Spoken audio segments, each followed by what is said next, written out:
Hey everyone, welcome back to my channel. In my last video, I did an AR defense showcase, and a lot of people mentioned over on Reddit that it inspired them for their own defense team or it was interesting to watch. So I decided to make another AR content video. This one is going to be a showcase of 6 units who are not dancers who I think are really good support units to build for AR offense. Now these units who I'm showcasing are all available at 3 to 4 stars or with heroic grails. So they're really easy to obtain at least one copy of, and it's also easy to get them to +10 if you want to. I've decided that this video is going to focus on non-dancer units because dancers are kind of in a separate class, so it's hard to compare them to these units. So I'll make a separate video for good dancers to build for AR as well. I just wanted to give first off a quick shout out to Phoenix Master 1 on YouTube. You're going to see that the builds that I'm showing are showcased in a really similar way to the way he does on his channel, so I was really inspired by the way he makes his videos, so I kind of use that to help shape the way that I made this video as well.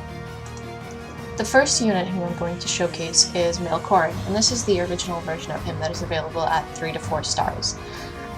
So his main utility as a support unit comes from his refined weapon, which provides in-combat buffs to his support partner as long as he's within 2 spaces. So that synergizes really well with skills like distant guard, close guard, drive skills as well, so that's why you see I've got them in some of these builds. I've put up 4 possible builds for him here. Of course, he is a unit who you can kind of decide whatever skills you want to give to him because his main utility comes from the weapon. So it's really up to you, whatever drives you want to put or anything like that, depending on what's missing on your AR team and what you feel could be useful for you. In terms of more high investment builds, you can give him Sudden Panic to act as like a kind of Aversa, or you can also give him even Pulse Tide to help with infantry pulse teams, but I know those are both high investment, and he honestly doesn't really need them to succeed. You can just give him something like a Chill skill to help weaken the enemy team, and you're probably good. Now, these in-combat buffs he's providing are really valuable because they can't be panic deployed, which is a really big pro for him. And also his base stats are quite high, especially if you give him Fury, so the nice thing is he's able to soak many chill skills because a lot of enemy teams you see in AR have chill skills on their units, or they have a Dark Shine or a Bright Shine. And finally, his build, as I mentioned, is very flexible. Depending on what fodder you have and what you want to invest in him, it's up to you what you want to give him.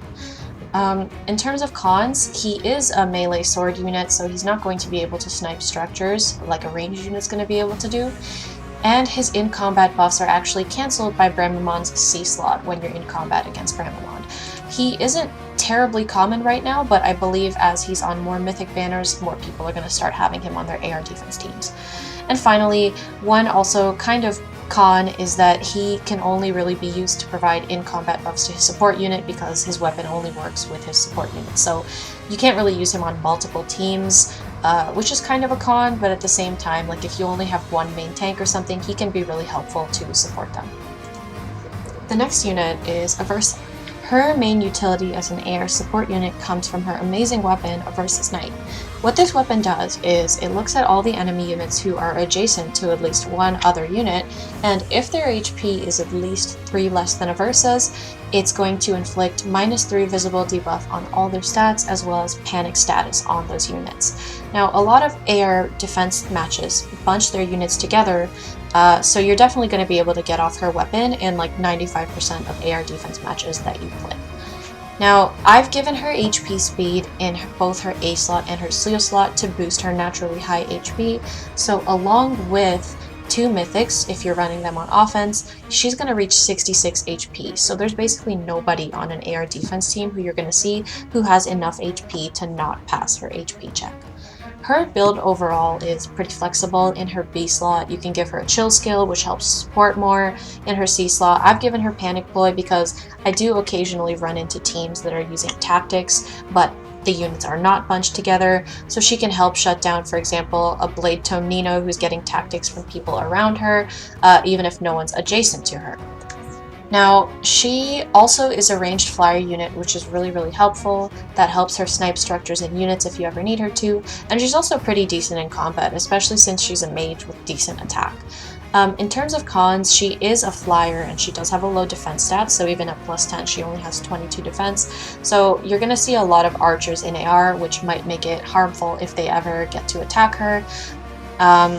And also she has pretty low defensive stats overall, so you're going to find it hard to make her soak chill defense or chill res. So if you're looking for a super beefy support unit to soak all of the chill res, chill speed, whatever, Aversa is not the one. But if you're looking for someone to help you get rid of visible buffs on the enemy team and give you that little extra support from the -3 to all stats, she is a really amazing unit, and I would recommend that anyone who is playing AR use her on one of their teams.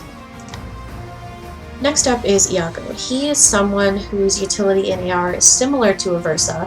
However, his weapon is going to check two different things, one for odd-numbered turns and one for even turns. So in odd-numbered turns, he's going to look at non-adjacent foes, and if they pass the HP check, he'll inflict attack speed -4 and guard on those foes. And at the start of even-numbered turns, he's going to look at adjacent units, and if their HP passes the check, he's going to inflict defense res -4 and panic on those foes. So he basically is doing two different things depending on what turn you're using him in.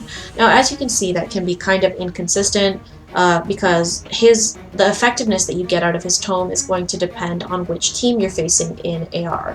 And honestly, the guard effect is not necessarily that useful, just because if you see an infantry pulse team, most of them are probably already going to have their special charged up, and unfortunately guard does not help with that. At the same time, he is going to provide a little bit of utility that Aversa doesn't provide, because Aversa can't really do anything for you if the units are spaced out, but Iago at least will be able to inflict the guard effect on them if they are spaced out. He's also a ranged unit, which helps with sniping structures and units, and he has a very high attack stat and res stat, so it makes it easy for him to soak both chill attack and chill res if you need him to. However, like I mentioned, Aversa is a unit who a lot of people are already using in AR and who might have already invested in, so it's not really, in my opinion, worth switching from Aversa to Iago. It's just if he is someone who you're more interested in than Aversa, he's someone who could also work as a kind of help debuff support unit in AR. Next up is Mordecai. His main utility in AR comes from his weapon, which synergizes really well with a buff bot build. So if he uses any kind of movement assist skill on a unit, it's going to inflict attack speed, defense, res -4 on foes within 2 spaces of him and the target unit through their next actions. So basically, if he smites in your tank, for example, he is going to inflict attack speed, defense, res -4 on all units within 2 spaces of the person who you smited in.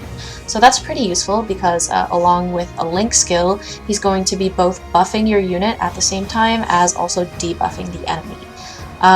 So you'd probably run a link skill in his B slot, which he already comes with, and you can also run 2 tactic skills as his C slot and his seal slot, so that you can get all 4 kinds of buffs on your unit just by using Mordecai.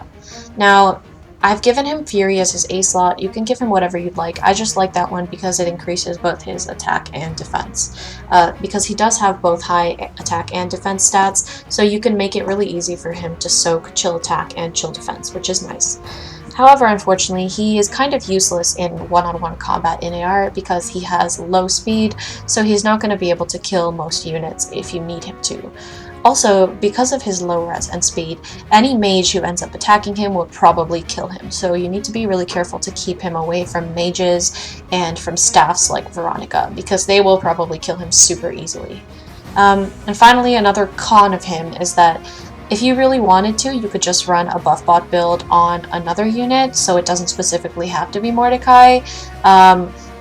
Like, for example, I run a smite and a link build on my air in light season, and I do the same thing in Astra with one of my Altinas. So you don't really have to use Mordecai for this role because it's not that unique. The nice thing, again, is that he can debuff the enemy, -4 to all stats, but I just think there might be better support units out there who can do that, and he's not necessarily that unique in his niche.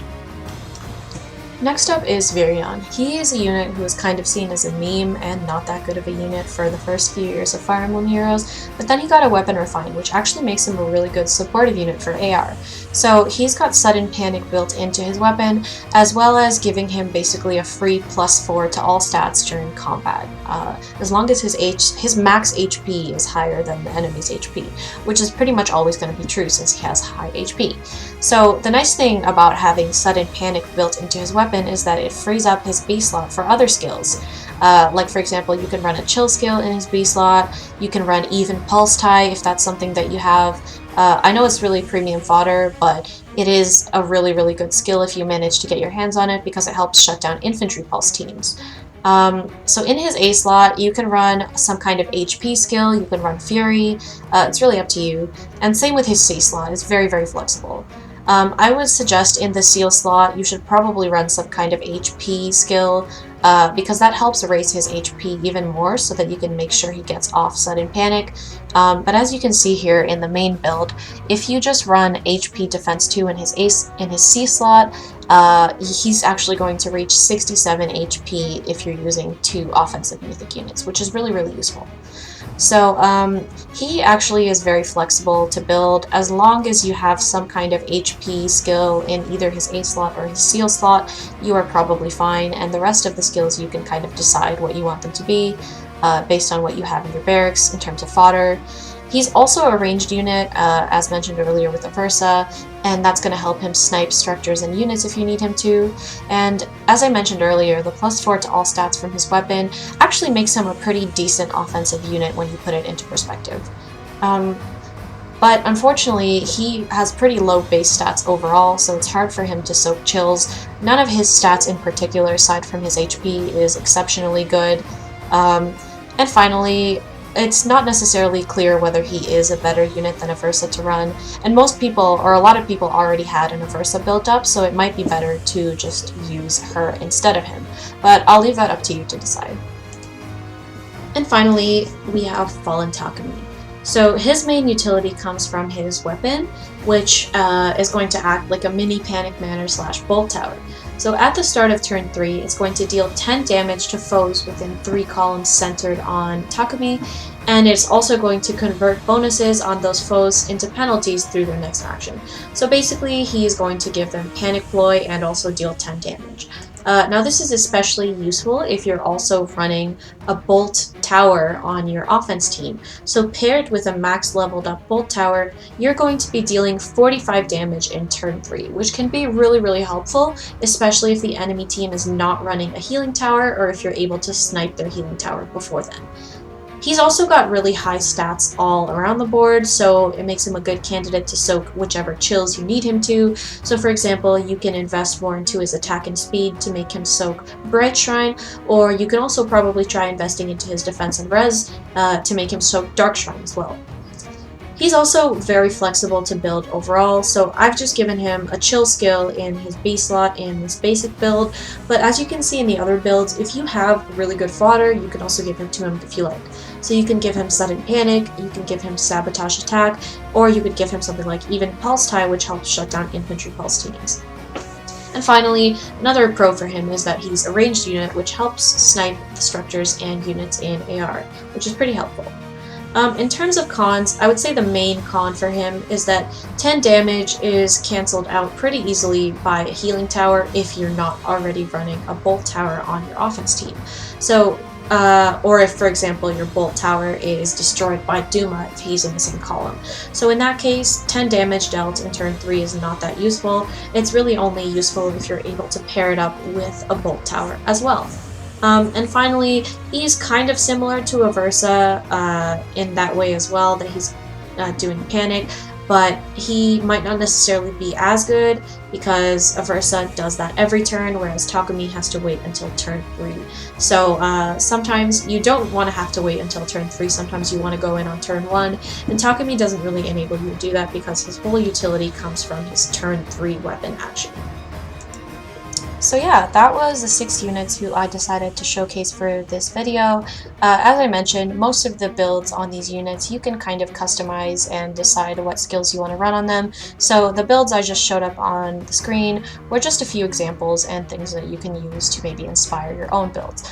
I hope this was useful to you guys. I will also be making a similar video, but specifically for dancers as support units in AR, so look forward to that in the next few weeks. And please let me know in the comments or over on Reddit if there's anything else you would like to see from me, or if you have any kind of feedback or comments. Thank you for watching.